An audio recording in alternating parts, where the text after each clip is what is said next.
से भी शास्त्रों में ब्याज का धन सबसे गंदा माना गया है। ब्याज का धन, यदि आप ब्याज का खाते हैं तो आपकी आने वाली पीढ़ी लिखित में ले लो, लिखित में ले लो, साइन करवा लो, हम कर देंगे। यदि आपको ब्याज का खाने की आदत है तो आपकी आने वाली पीढ़ी जरूर परेशान होएगी, जरूर तुम्हारे पापों का फल उसे मिलेगा। वह कभी सक्सेस नहीं हो सकते जो ब्याज का खाते हैं। मदद करनी चाहिए, कुछ और ढंग से कमाओ, ईमानदारी से कमाओ।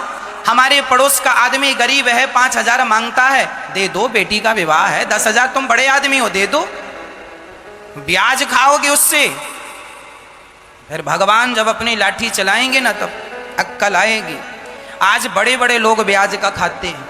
नहीं, वीरेंद्र कृष्ण शास्त्री जी बता रहे हैं कि ब्याज का धन जो खाते हैं उनके आने वाली पीढ़ी बहुत ही परेशान होती है।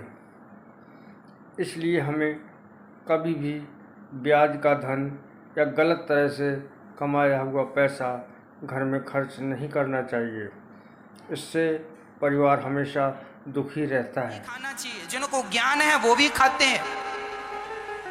ब्याज ना देना चाहिए ना, हाँ कोई मांगे पैसे देना चाहिए ईमानदारी से।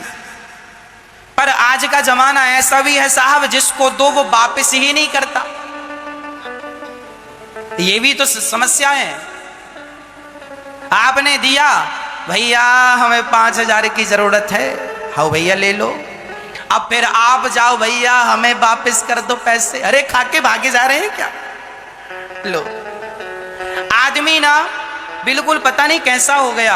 कोई आपके साथ अच्छा करे तो भी आप उसके साथ बुरा ही सोच लेते हैं। अरे तुम्हारी विपत्ति के समय में उसने तुम्हें पैसा देकर के तुम्हें बचाया था, यदि उस पर संकट आया है तो तुम्हारा धर्म है कि उसके पैसे वापस कर दो तुम। गुरु जी बता रहे हैं कि अगर किसी को दुख तकलीफ होती है तो उसको अगर ऐसे ही पैसे दे दो तो वो पैसे वापस लेने का नाम नहीं लेता है, और अगर मांगो तो वो कहता कि तुम्हारे पैसे के हम खाकर भगे जा रहे हैं। ये बात बिल्कुल सत्य है। लोग अपना काम निकालने के बाद ऐसे ही बोलते हैं। लोग ब्याज पर पैसे देते हैं, ठीक है, लेकिन ब्याज पर पैसा नहीं देना चाहिए और लोगों को पैसा लेकर पैसा वापस कर देना चाहिए। कोई बहुत गरीब आदमी है और वो नहीं चुका पाए तो उसके माफ कर देने में बुराई है। समझ लो ये पुण्य हो गया तुमसे, कन्यादान तुमने कर दिया, पर तुम देने के लायक हो। एक बात और बताऊं, कर्जा खा के मरना भी मत। यदि मैंने आपके 5,000 रुपए खा लिए तो एक बार मैं आपको बता दूं, यदि मैं 5,000 खा के आपका मर जाऊंगा तो मुझे अगले जन्म में आपका 5,000 चुकाने आना ही पड़ेगा। या आपके घर का कुत्ता बन के आऊं, या आपके घर का बैल बन के आऊं, या आपके घर का नौकर बन के आऊं, आपके घर की नौकरानी बन के कुछ भी बनकर आऊं, मैं आपका कर्जा चुकाने भगवान भेजेंगे। जा खाया है वापस तो कर। कर्जा चुकाना ही पड़ेगा, और कर्जा खा के कभी मर मत जाना, क्योंकि भगवान तुम्हें भेजेंगे। चाहे कुत्ता बनाए, चाहे बैल बनाए, चाहे गधा बनाए, चाहे कुछ नौकरानी बनाए, आपको उसके घर में आके उसका कर्जा जरूर अदा करना है। काम चलाओ, कोई दिक्कत नहीं है, लेकिन पैसे आपने लिए हैं तो उसके पैसे ज़रूर लौटाओ। पैसे नहीं लौटाओगे तो फिर आदमी का विश्वास भी खराब हो जाता है। और देखो गुरुजी आगे क्या बता रहे हैं, ध्यान से सुनना। वैसे नहीं किया तो ऐसे कर, तो किसी का खा के मरना भी मत। ये मैं आपकी भलाई बोल रहा हूं, नहीं इसके चक्कर में तुम्हें फिर जन्म लेना पड़ेगा।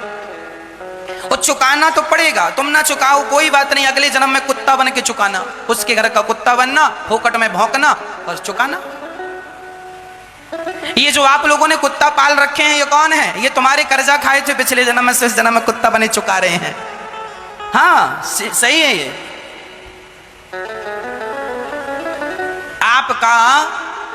आपने किसी का खाया है तो चुकाना पड़ेगा, सावधान।